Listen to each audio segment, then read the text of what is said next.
साथीहरु के तपाईहरुले अहिले जुन नयाँ आएको छ गोल्ड लाइक भिडियो पुश भन्ने आएको छ के त्यसमा चाहिँ तपाईहरुले इन्भेस्ट गर्दै हुनुहुन्छ गर्नुदै हुनुहुन्छ भने यो भिडियो तपाईहरुको लागि हो। हजुर साथीहरु यो यसमा इन्भेस्ट गर्ने कि नगर्ने यस्तो प्लेटफर्महरु के हुन्छ त्यसको बारेमा सम्पूर्ण जानकारी म तपाईहरुलाई आजको यस भिडियोमा चाहिँ दिन लागिरहेको छु। जुन सुकै प्लेटफर्म आए तापनि सुरुमा चाहिँ तपाईहरुको केही अर्निङ चाहिँ दिन्छ, तर सुरुमा केही अर्निङहरु जुन सुकै प्लेटफर्मले पनि दिन्छ यिनीहरु पछि स्क्याम गरेर चाहिँ भाग्छ र त्यस्तै चाहिँ पहिलो जुन insvideopush.com वा 10 नेट भनेर तिनी थुप्रै आएको थियो र यस्तै सेम चाहिँ अहिले लाइक भिडियो पुश पनि आएको छ र यसमा चाहिँ तपाईहरुले भुलेर पनि 1 रुपैयाँ पनि इन्भेस्ट नगर्नु होला। किन नगर्नु होला भन्ने बारेमा म तपाईहरुलाई जानकारी दिन लागिरहेको छु। किनभने यस्तो प्लेटफर्महरु केही समयको लागि चाहिँ आउँछन् हो, सुरुमा तपाईहरुले गर्नुहुन्छ भने केही अमाउन्ट चाहिँ तपाईहरुले अर्निङ चाहिँ गर्नुहुन्छ होला र अहिले अब नेपाल सरकारले पनि के भनिरहेको छ भने चाहिँ तपाईको क्रिप्टोकरेन्सी लगायत अरु चीजहरुमा तपाईहरुले इन्भेस्ट गर्दै हुनुहुन्छ र तपाई चाहिँ संलग्न हुनुहुन्छ भने तपाईहरुलाई चाहिँ एउटा नोटिसहरु पनि आइराखेको छ, एकदमै कडा भइरहेको छ। त्यसैले नेपाल सरकारको विरुद्धमा हामीहरूले यस्तो प्लेटफर्महरुमा एक किसिमले इन्भेस्टमेन्ट गर्दाखेरि हाम्रो सरकारलाई वा हुन्छ नि हाम्रो नेपाललाई पनि डाइरेक्ट र इन्डाइरेक्ट रूपमा चाहिँ केही न केही असर त परेकै छ हैन। किनभने चाहिँ अब हामीहरूले अब अहिले जति पनि साथीहरु विदेशमा हुनुहुन्छ वा कुनै दुःख गरेर चाहिँ अब उहाँहरूले कमाइराखेको पैसाहरुलाई उहाँहरु सही सदुपयोग नगरेर यस्तै नेटवर्किङहरुमा चाहिँ इन्भेस्टमेन्ट गर्दिनु भयो भने चाहिँ उहाँ रिस्क छ। तपाईको आज छ यस्तो प्लेटफर्म भोलि नहुन सक्छ।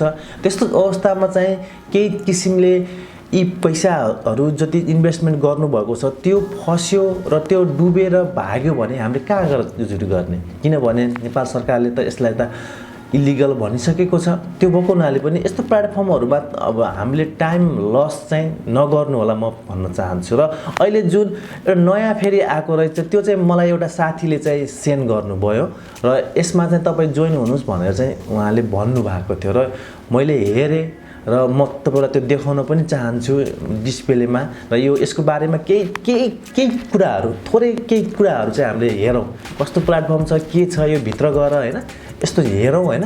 हेरिसकेपछि तपाईहरु अब यस्तो प्लेटफर्ममा चाहिँ भुलेर पनि नगर्नु होला। र अहिले जुन अब लाइक भिडियो पुश भन्ने आएको छ त्यो पनि सेम हो, पहिलोको इन्स भिडियो पुश जस्तै सेम नै हो। नेट भन्छ .com भन्छ, खाली घुमाउ फिराउ तपाईहरुको यताउता गर्ने अनि पैसा कुम्लाउने भाग्ने सबै त्यही नै हो। किनभने मैले एक दुईवटा गरेर पनि हेरे, किनभने थोरै अमाउन्ट चाहिँ गरेर हेरे के कस्तो रहेछ भन्दा हेर, तर सबै प्लेटफर्महरु सेम छ, सेम नाम फरक होला, घुमाउरो फिराउरो किसिमले अरु चीजहरुलाई सम गरे तापनि सम्पूर्ण एउटै हो। छेडिक समयलाई पैसा दिन्छ, त्यसपछि टाप फेरि यस्तो किसिमले टाप हुन्छ कि कुरै नगर्नुस्। त्यसलाई हामीले कहाँ गएर उजुरी गर्ने के गर्ने त्यो भएको हुनाले यस्तो प्लेटफर्ममा भुलेर पनि नगर्नु होला। किनभने पहिला मैले पनि थाहा थिएन हैन यो किसिमले ठिकै छ अर्निङ अलिअलि आउँदो रहेछ ल गरौँ न भन्ने किसिमले पनि गर्यो हैन। तर अबदेखि यस्तो प्लेटफर्महरु भुलेर पनि नगर्नु होला। सब चीजहरु एउटै हो, एउटै। त्यो भएको अब हेर यो प्लेटफर्म के छ, यसको चाहिँ हैसियत के छ, त्यो सम्पूर्ण जानकारी हामीले चाहिँ अब कम्प्युटरको स्क्रिनमा गर्छ नि हेरौँ। मलाई मेसेन्जरमा एकजना साथीले अब यो हुनुस् यस्तो छ भनेर हैन भन्नुभएको थियो र कस्तो रहेछ भनेर हेरौँ न के रहेछ भने मैले हैन हेरौँ यो के रहेछ भन्ने कुरा र यसलाई यहाँ क्लिक गर्नुहोस् र यहाँ क्लिक गरिसकेपछि यहाँ वेलकम टु लाइक भन्छ, like video push official download and like welcome to like भनेको छ। अनि congratulation for using a refer link you are eligible to claim $3 click the button below to sign up भनेको छ। अब यहाँ चाहिँ सुरुमा अब के देखायो भने क्लेम $3 भने $3 को एउटा लोभ देखायो हैन। अब अनि त्यहाँ चाहिँ अब भिडियोहरु पनि छ हैन, सबै भिडियोहरु छ, युट्युबमा भिडियोहरु साइन अप यताउता छ। अब हामीले यहाँ क्लेम $3 गर्नु पर्यो। अब हामीले यहाँ क्लेम $3 गर्दाखेरि अब यहाँ रजिस्टर भन्ने भयो। अनि यहाँ चाहिँ अब एकाउन्ट नम्बर हान्नु पर्ने अनि यस्तो छ अनि पासपोर्ट यिनीहरु हान्नु पर्छ भन्यो अनि रजिस्टर गर्ने भन्ने कुराहरु चाहिँ यहाँ भयो। अब एकचोटि यो हेरौँ कस्तो रहेछ भित्र हेरौँ एकचोटि हामीले पनि रजिस्टर गरिदिउँ हैन।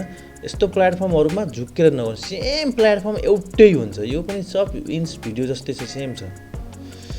र यहाँ चाहिँ अब भित्र आउँदाखेरि अब यस्तो देखाउँदै छ सुरुमा हेल्प सेन्टर, इन्भाइट यो ओक अनि इन्कम गाइड भनेर यस्तो यस्तो देखाउने रहेछ। अब यहाँ चाहिँ के भनेको छ इन्कम गाइडहरु यस्तो युट्युब, फेसबुक र टिकटकमा अब दुईटामा लाइक र लभ रियाक्ट दिने रहेछ, सबै फेसबुक र टिकटकको। जुन पहिला सेम यो फेसबुक र टिकटकमै यो गर्ने भनेको छ। माइनमा जाउँ, माइनमा गएपछि यहाँ सुरुमै ब्यालेन्स आइहाल्दो रहेछ $3 चाहिँ त्यहीको साइन अप ब्यालेन्स होला। अब साइन अप ब्यालेन्स आएको छ। अब यहाँ बाई भन्नेमा गएर क्लिक गर्यौँ भने अब यहाँ के भन्छ यस्तो यस्तो $118 माग्ने रे, 365 यति भनेको छ। यस्तो यस्तो छ, घुमाइ फिराइ उयो पैसाकै कुरा हुन्छ र केही समयपछि यो भाग्छ। र यहाँ अब पहिला जस्तो छ नि यो यहाँ इन्कम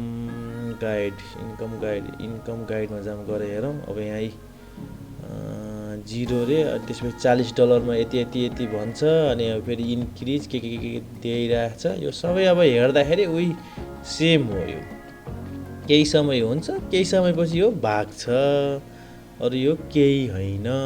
त्यो अर्डर गर्ने, अब यो यहाँ अर्डर गर्ने के छ, यो टास्क के हो, यस्तो टास्कहरु गर्ने, यो रिसिभ के गर्नुपर्ने, यस्तो भन्ने कुराहरु छ। नाम छैन। अब यसलाई गएर यसको डोमेनहरु चेक गर्नु, डोमेनहरु के कस्तो कहाँको रहेछ। अब यहाँ गएर यसको डोमेन चाहिँ गोलाइपुस भनेको छ $12 रे गोलाइपुसको मोड यति भनेपछि यही होला एभाइलेबल भन्छ 1 इयर। push.com र यो सेम एउटै रहेछ हेर्नुस्। त्यो भएर चाहिँ अब यस्तो प्लेटफर्महरुमा अब हामी भुलेर पनि हैन जोइन नहौं, किनभने धेरै पैसाहरु चाहिँ हामीले यसबाट चाहिँ गुमाइसकेका छौं। धेरै नेपालीहरुले चाहिँ यो गुमाइ पनि सक्नु भएको छ। र यहाँ अब तपाईको यहाँ के छ, अब जोइन कम्युनिटी, अब यहाँ जोइन कम्युनिटीमा हेरौँ त्यहाँ के रहेछ, टेलिग्रामको च्याटहरु के छ यसो एकचोटि हेरौँ। त्यो मान्छेहरु यस्तो जोइन भएको हुन्छन् कि अब हेर्नुस् यहाँ कविता घाले विथड्र कसरी गर्ने जी सी। यहाँ कति मान्छेहरु नेपाली मान्छेहरु पनि कति जोइन भइसकेका हुन्छन् कि यस्तो नयाँ प्लेटफर्म कति जाने थाहा हुन्छ, कति जाने जोइन भए हुन्छन्। अब यहाँ नेपालीमै टाइप गरिरहेछन् त कृपया अञ्जली भनेको अञ्जली भनिन्छ, कृपया नेपालीहरु अब धेरै नपसो, धेरै लगाइ नगर्नु भने कृपया गर्ने, कृपया करकाप केही छैन, राम्रो भएको शेयर मात्र गरे कि हो, केही जिज्ञासा भयो भनेर अब यसरी हालिरहेछन्। अब गीता राई अब नेपालीहरु नै धेरै छ के अब यसमा। त्यही भएर यस्तो प्लेटफर्महरुमा बिर्सेर पनि तपाईहरुले इन्भेस्ट नगर्नु, ₹1 पनि नगर्नु, केही समयको छ। यसरी सजिलै किसिमले पैसा कमाउन पाउने किन विदेश जानु पर्यो, किन दुःख गर्नु पर्यो हैन। त्यो भएको हुनाले चाहिँ यस्तो प्लेटफर्ममा बिर्सेर पनि नगर्नु होला। यो यस्तै छ, यो इन्स भिडियो जस्तै छ, यसले पनि पछि फसाउँछ हेर्नुस्, 100% फसाउँछ। त्यही भएर यस्तोमा चाहिँ तपाईहरु भुलेर पनि नगर्नु होला म भन्न चाहन्छु। र साथीहरु तपाईहरुले हेर्नुभयो हैन, यस्तो प्लेटफर्महरु सेम हुन्छ हैन। अब हामी नेपालीहरु अब जहाँ पनि हैन यस्तो प्लेटफर्महरुमा इन्भेस्ट गरिरहेका छौं। र मैले पनि यस्तो प्लेटफर्महरुमा जाने नजाने पहिला थोरै धेरै नै मैले इन्भेस्ट गरे हैन, हेरे। अब यस्तो प्लेटफर्महरुमा केही हुँदैन हेर्नुस्, केही हुँदैन हैन। अब यस्तो प्लेटफर्मबाट सजिलै यसरी इन्कम आउने भए हामी किन विदेश जानु पर्यो, किन अब दुःख गर्नु पर्यो हैन।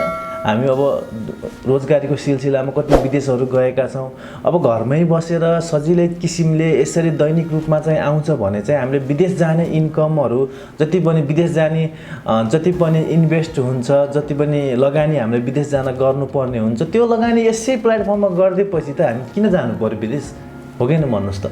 त्यो भएको हुनाले अब त्यही भएर अब हामीले बर्तन थोरै इन्कम होस् हैन, बर्तन केही समय कुरौं, तर एकदमै जेन्युन प्लेटफर्महरुमा वा हैन त्यस्तोमा तपाईहरु इन्भेस्ट गर्नुभयो भने ठिकै छ। अब हामी नेपालीहरुको के छ भने चाहना थोरै लगानीबाट वा थोरै इन्भेस्टमेन्टबाट काम नगरिकन चाहिँ अब धेरै नै अब फलको हैन वा त्यसको चाहिँ हामीले चाहिँ एउटा आश गर्छौं। त्यो भएको हुनाले हामी चाहिँ यसमा चाहिँ फसिरहेका हुन्छौं।